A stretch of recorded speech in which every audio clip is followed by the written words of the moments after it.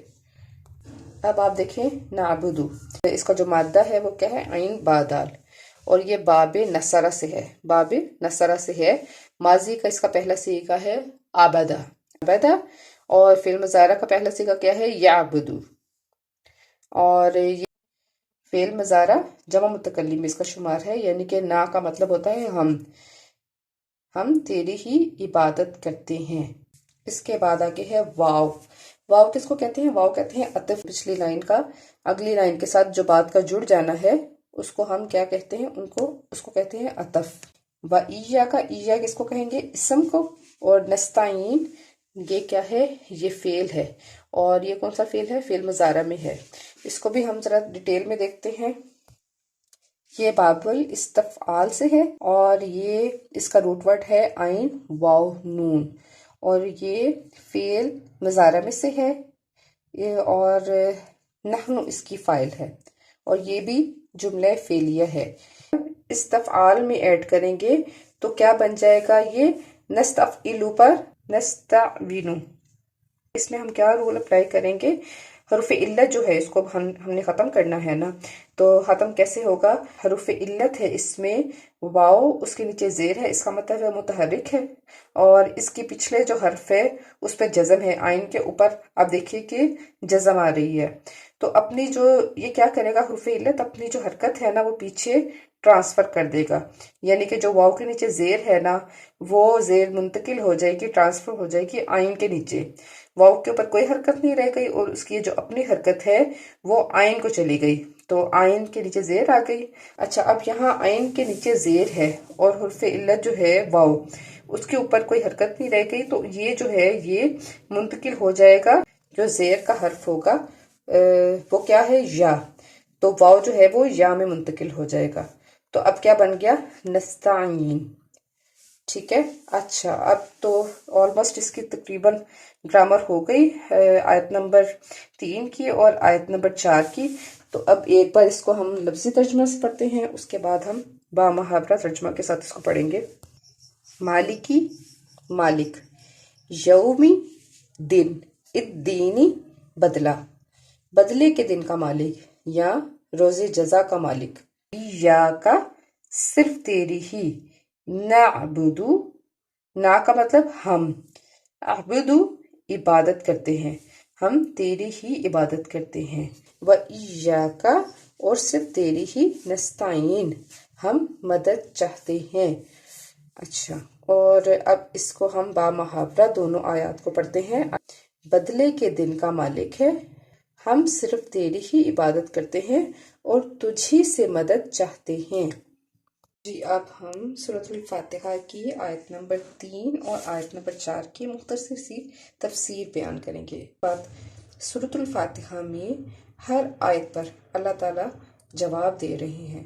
جب ہم کہتے ہیں الحمدللہ رب العالمین تو اللہ کہتے ہیں میرے بندے نے میری حمد بیان کی۔ پھر جب ہم کہتے ہیں الرحمن الرحیم تو اللہ فرماتے ہیں میرے بندے نے میری ثنا بیان کی۔ ہم کہتے ہیں مالکی یوم الدین تو اللہ پاک کہتے ہیں میرے بندے نے میری بزرگی بیان کی۔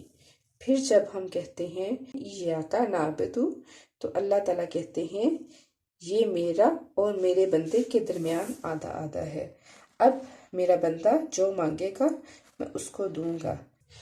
مالکی یوم الدین، جزا کے دن کا مالک۔ یہ کس دن کو کہا گیا ہے؟ یہ قیامت کے دن کو کہا گیا ہے، بدلے کا دن، قیامت کا دن۔ صرف وہی مالک ہوگا اس دن، کون؟ اللہ پاک کی ذات، اور ہر طرح کے اختیارات اللہ تعالیٰ کے پاس ہوں گے اس دن، ہمارا کچھ بھی نہیں چھپا رہے گا اس دن۔ اور اس دن اللہ تعالیٰ کہیں گے کہ آج بادشاہت کس کی ہے اور آج کا مالک کون ہے؟ تو صرف اللہ تعالیٰ ہی ہیں جو زبردست ہیں اور اس دن کے وہ مالک ہیں۔ اس دن ہر نفس کو بدلہ دیا جائے گا، یعنی ہر چیز کی جزا مل جائے گی اور ہر ایک نے جو بھی کیا ہوگا وہ اپنے انجام کو پہنچے گا۔ اس دن کسی پہ کوئی ظلم نہیں ہوگا، اور جب قیامت کا دن ہوگا ہر انسان جو ہے وہ اپنے اعمال کے ساتھ، اپنے اعمال نامے کے ساتھ اللہ کے حضور کھڑا ہوگا۔ بے شک کہ اللہ تعالیٰ بہت جلد حساب لینے والا ہے۔